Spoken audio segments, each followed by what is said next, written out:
If you're watching this, it's probably because you've been on a lot of first dates and they just don't end up the way you want them to end up. If you're new to this channel, we're going to show you exactly how to avoid messing up your first dates and leading them into something casual or long-term depending on what you're looking for. About 80% of you are not subscribed to the channel, but I know you keep coming back to watch the videos. Make sure to hit that like and subscribe button down below. Leave a comment as well on the next video you want us to make. All right, so let's get to it. The number one thing we always see every single one of our students make is that you guys are so focused on not messing up, you forget you're playing to win. You play it too safe, in other words. The goal is not to get through the date. The goal is to win the date. The goal is to lead it to either something casual right there and then, if that's what you're both looking for, or make sure it develops into a second date or a long-term relationship. You guys want to make sure that you know this going into the date, because if you don't, you're just going to play it too safe, and usually what that results in is you being boring, platonic, and just another guy who paid for her dinner or her drink or her coffee wherever you take her. I'm going to show you how to avoid that trap so you can actually start winning. When you're too safe, that means you're too agreeable with what she is saying. So you're basically sucking up to her the entire day because you're afraid of disagreeing with her and her not liking you. The result and the outcome is that you're not disagreeing with anything despite what she's saying. If she's actually a really pretty, gorgeous girl, every guy is always sucking up to her. Her whole life they've been sucking up with her. I'm not saying you have to be dislikable. Disagreeing with her doesn't make you dislikable. There's a difference, and you guys confuse both of these things. You can be disagreeable and you can still be charismatic about the way you disagree with things. Don't be afraid to talk about your points of view. That's not what's going to determine whether she likes you or not. What's going to determine whether she likes you or not is how good you flirt, how comfortable you make her feel,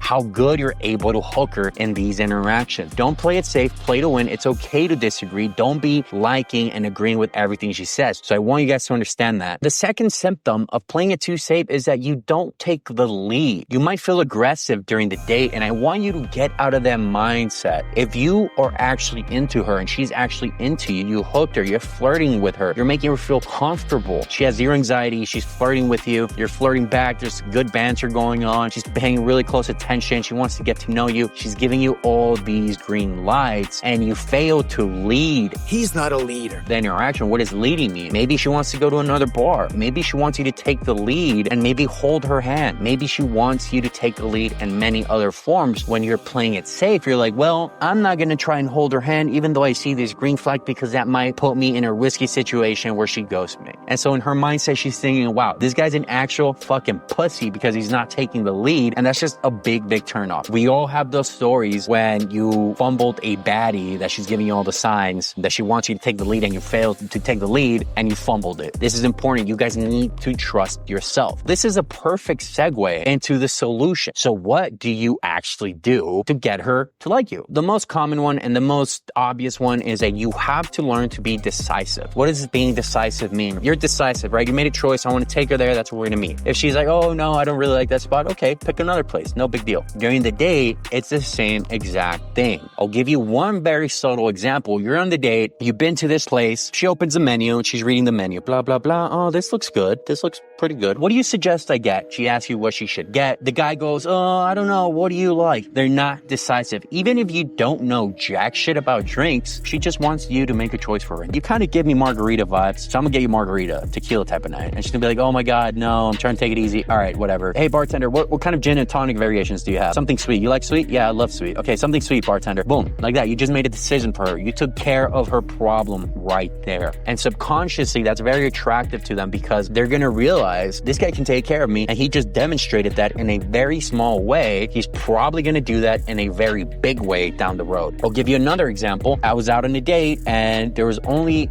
one spot open and it was a parallel park and she was struggling. I said, get out the car. I'm going to park that for you. I parallel parked her car for her. It's one of those things that you have to be decisive. That is what being a man is being decisive, facing the consequences of your decisions. You have to be decisive. You're supposed to be decisive in every situation. action. And with dates, it's definitely hurting you when you lack that decisiveness. I want you to also be playfully challenging. There's zero chance, literally almost impossible, for her to agree with everything you're saying. When you guys disagree on something, it's okay to say, you know what, agree to disagree. We should take a shot to that. Or you could say things like, hey, you know what, I'm not on the same boat, but I respect your opinion. That's dope. And move on. It's okay to disagree. It's not a big deal. There was this girl and she was telling me about this Me Too movement and Black Lives Matter and all these other things. I could give a fuck less about those things. I said, look, I'll mortgage pay. I have actual bills to worry about. I can't worry about stuff like that. But I respect that you like that type of stuff. That's kind of cool. And she started giving me shit because I said I didn't care about those issues. I just disagreed. I said, yeah, no, it's not a big deal. Like, I respect your opinion and, you know, it is what it is. Doesn't mean I dislike you as a person. And then she goes, yeah, you're right. I don't dislike you either. And then we ended up going home together. It's not a big deal to disagree. It's part of your values. It's part of your integrity. You're not going to change them for a girl. You can give her the benefit of the doubt. Don't be judgmental. If you don't judge her, then there's no judgment on both parties. Negative emotions are not necessarily bad for the interaction. They just have to be maneuverable and you have to be able to handle the situation accordingly. So here's the key, boys. Stop preventing a loss. She wants you to win. She's going to give you the benefit of the doubt. For Christ's sake, she went on a date with you. She's hoping you sweep her off her feet and basically make her yours. Guys, if you want to master your first dates and play to win every single time, make sure to join one of our programs down below. You can hit the link in the description and it'll lead you to a booking page where you can book some time with our team members to talk about how we can get you on board and start mastering those first dates and every other date you have with women.